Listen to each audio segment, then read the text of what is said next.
So today I wanted to talk about the Demonizers, the people who try to tear you down at any given moment. They're just edging and jumping at the chance to mess you up, because that's really all they have going on for themselves. And I'm going to open with sort of a personal experience here. And I can only ask you guys in good faith to not look this video up, because I don't want to give it views, but at the end of the day, you're free to do whatever you want. There's a video of me on YouTube from a stream about a year ago where I say one of the good things about legalizing drugs is that there's a certain demographic of drug users who will probably overdose and die, since there will be suddenly all their drugs will be much more available, right? And then that they will all probably, most likely, just be gone. That whole demographic will be sort of dealt with through that. So first of all, that wasn't something I made up and I'm hoping for, and I didn't make that clear in the stream, and I should have. That was something I heard or read years ago, and I always found it sort of interesting. So yes, of course, let's get it out of the way. It's a mean thing to say. It's rude. It looks like I'm hoping for all these people's deaths. But so let's just pick this thing apart a little bit. First of all, we were having a larger conversation in that stream about a quote by Cormac McCarthy, essentially about how death is inevitable and the world will never be perfect. And I was sort of that concept about the legalization of drugs and its effects came to mind because of that. And yeah, so of course everyone jumped on me and was like, oh, Emmett fucking hates all drug addicts and want them to die. No, of course I don't want them all to die. And then the other thing was, they said it was a privileged take, and I, of course, I've obviously not had any experiences with drug users, which is, of course, also so false. And a lot of the anger that statement came from is because of personal experiences with drug users and drug addicts. I've had our family lived next to drug addicts for many years, and they threatened my brother and my mom. They yelled curses at my elderly mom. There was another addict who threatened to fight a good friend of mine and went so far as to go to their house and pace around outside their house, trying to psych themselves into fighting.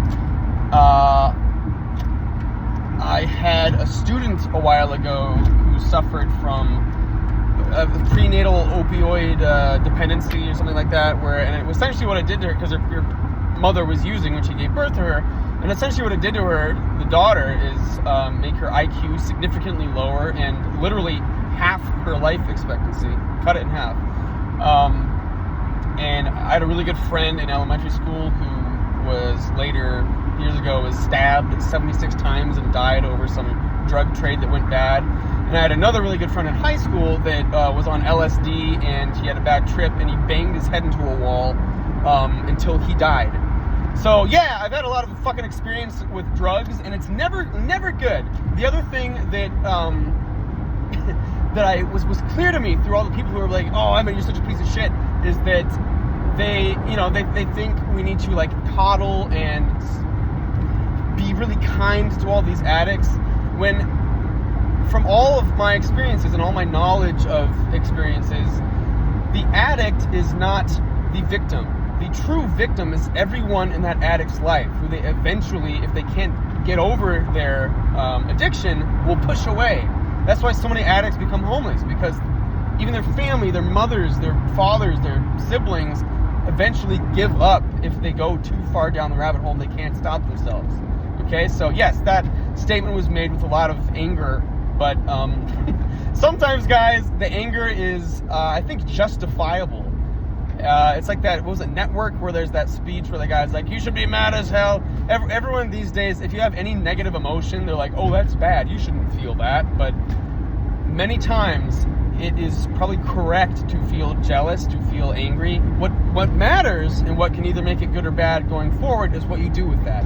And sure, I shouldn't have said that. And there's a lot of other, I made a whole statement on the Lefebvre's Reddit, because, this whatever guy capped that like 9 seconds of me saying that, tried to post it to the Lefebvre's Reddit a million times to, get as many people to dislike me. And so I addressed it, and I was like, hey, here's all the context that surrounded it. As mean a statement as it was, I'm not saying it's not mean, but to be clear, I do not wish a bunch of drug addicts to die. I just thought that was an interesting look at, again, a possibility of legalizing drugs. And yes, I said it with a lot of anger because I've had many, many personal experiences where I know drugs are horrific and wreck everything, okay? But moving on from that specific circumstance, well, actually not moving on from that specific circumstance, the reason I'm talking about it is because, and this is sort of the theme of the video, against everything that I've done, all the music, all the skits, all the positive, good stuff that I've put into the world, it's recently come to my attention that if you search my name into YouTube, that's one of the first videos that comes up, which sucks beyond belief.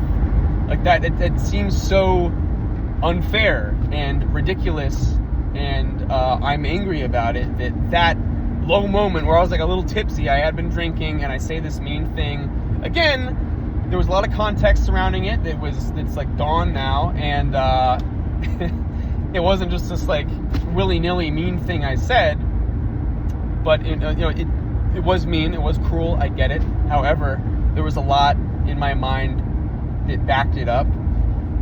That's like one of the main things, one of the first things you see if you type in Emma Lefebvre on YouTube. So again, I'll ask you in good faith not to watch it, because I don't want it to gain views, and it doesn't have a ton of views, but it just sucks that, like, again, of all the good, positive stuff that I've created, like, that's like the focus, that's the immediate focus. And that's what I'm kind of talking about today. So, on, like, Twitter and Instagram and any social media at all, I've noticed a trend over the years where, again, I will pump out, like, hey, this is a new song I wrote, here's an idea I just came up with on the piano, here's this comedy skit I just made, here's another Let's Play, blah, blah, blah, all this stuff I'm making. There will be, like, silence from certain people. I will see and hear nothing from them. They'll just be kind of silent followers. And then one day, when maybe I go off the rails on Twitter and I call someone the R word or something, because I use that word from time to time. I know I shouldn't, but sometimes when you're talking to someone and it gets to a point, you just don't know what else to do. Like, that's who they are, and you can't reason with them, so the word comes out, slips out. Sorry, I know I shouldn't say it. Point is, there's a situation like that where I use a derogatory term against someone, and then someone I've never heard from, someone I don't even really realize was following me, will come out of the woodwork and they'll be like, shame on you, I can't believe I've been following you for so long, you suck, I can't believe you said this. And so I was like, where were you? Like, what do you think? The only thing you're doing right now is like sort of offending me, because from my perspective, I've produced all this good stuff. I've not heard a peep from you. I misstepped once, and now you're coming out to, like, attack me.